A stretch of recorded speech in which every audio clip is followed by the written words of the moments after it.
Brunet, Neumann, ils sont là. Bonjour Eric. Bonjour Jean-Jacques. Eric Brunet, ça va? C'est bien passé les fêtes? Vous êtes en pleine forme. Oui, bon. Vraiment. Et vous, Laurent? Ah, pareil, Neumann, grande forme. Bonjour Jean-Jacques. De vous retrouver, vraiment. On va beaucoup parler de la loi Macron dans les semaines qui viennent, les jours qui viennent même. Cette loi Macron, j'ai vu qu'à l'UMP, certains hésitaient, voter, pas voter, s'abstenir.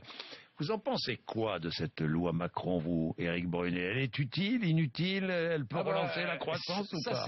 C'est un vrai débat. Oui. C'est la question la plus terrible que vous pouviez me poser. Est-ce qu'elle est utile, inutile? Je vais vous donner ma perception. D'abord, Monsieur Macron a beaucoup de chance. Parce qu'on parle beaucoup d'une loi qui va pas servir à grand chose. Mais quand même, quand vous avez un enfant en 6e qui a 3 sur 20 en mathématiques toutes les semaines et qui vous ramène un 5 sur 20, vous avez envie de lui dire c'est nul, mais pour autant ça va dans le bon sens. La loi Macron, c'est ça. Elle va servir à pas grand-chose, elle va pas réveiller l'économie française, elle va pas relancer l'emploi, mais elle va dans le bon sens. Et en plus, pour une fois, elle n'est pas coûteuse pour le contribuable, contrairement par exemple à la nouvelle loi de santé de Marisol Touraine qui va être très coûteuse pour l'équation française. Donc pour une fois que les socialistes nous pondent une loi qui est pas coûteuse pour nous et qui va dans le bon sens, on a envie d'applaudir, on a même envie de la voter les deux mains. Alors attendez Laurent. François Hollande est sur France Inter ce matin. Jusqu'à maintenant, depuis 7 heures, il est quelle heure? 7h51, il n'avait rien dit d'intéressant. Rien, aucune information. Mais là, il vient de donner une information. François Hollande n'envisage pas d'être obligé de recourir à l'article 49.3 sur la loi Macron. C'est une information politique. Non, parce qu'il espère c'est renversant. Il espère, comme lors des votes de confiance, comme lors du vote des budgets, de la sécurité sociale, il espère qu'au bout du compte, il se dégagera une majorité pour voter cette loi. Mais ce qui m'intéresse, moi, dans cette loi Macron, c'est que c'est un résumé de toutes les tares de notre vie politique.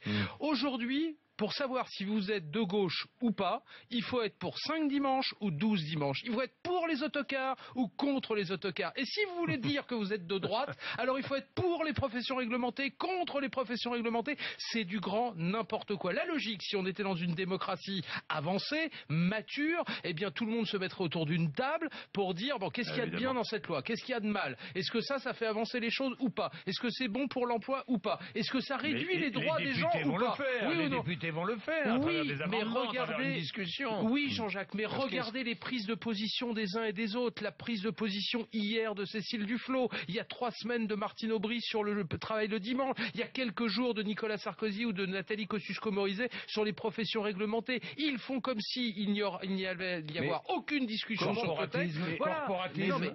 C'est incroyable comme situation.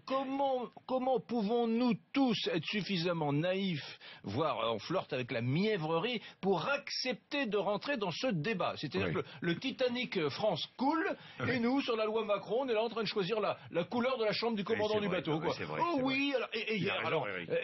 Et Madame Duflot qui arrive, la loi Macron qui fait la une du journal du dimanche. Le journal du dimanche se prête. Enfin, c'est une brève, c'est absurde. Oui, mais soyez honnête, Eric, il y a 15 jours, le journal du dimanche a accordé sa une aussi à Martine Aubry pour qu'elle puisse dire tout le mal qu'elle pensait de travail le dimanche. Il ne s'agissait pas d'ouvrir le travail le dimanche. Donc Macron a beaucoup de chance parce qu'on parle beaucoup de lui pour pas grand-chose. C'est ce qui est. Alors, et vous l'avez dit à l'instant, cette loi va être amendée.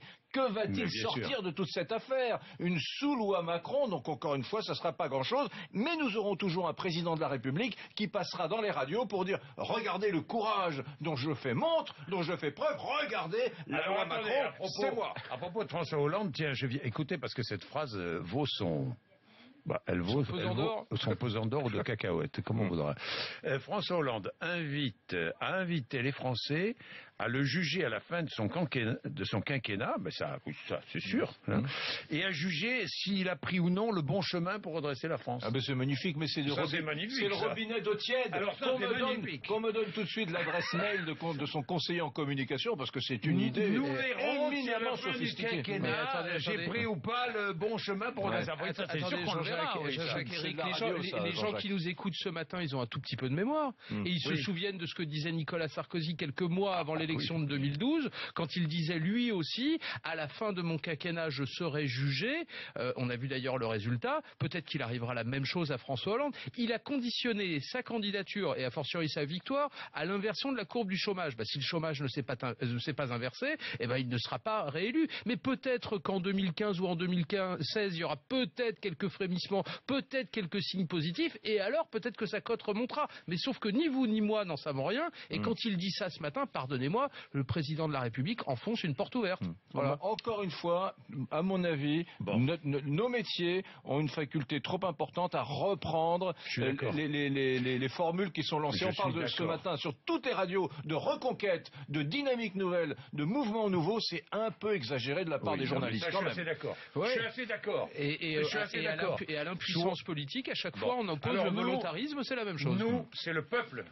Ici, le peuple, oui, le peuple, les auditeurs qui prennent le pouvoir. Et oui, qui disent ce qu'ils pensent, qui disent ce qu'ils ont envie d'entendre.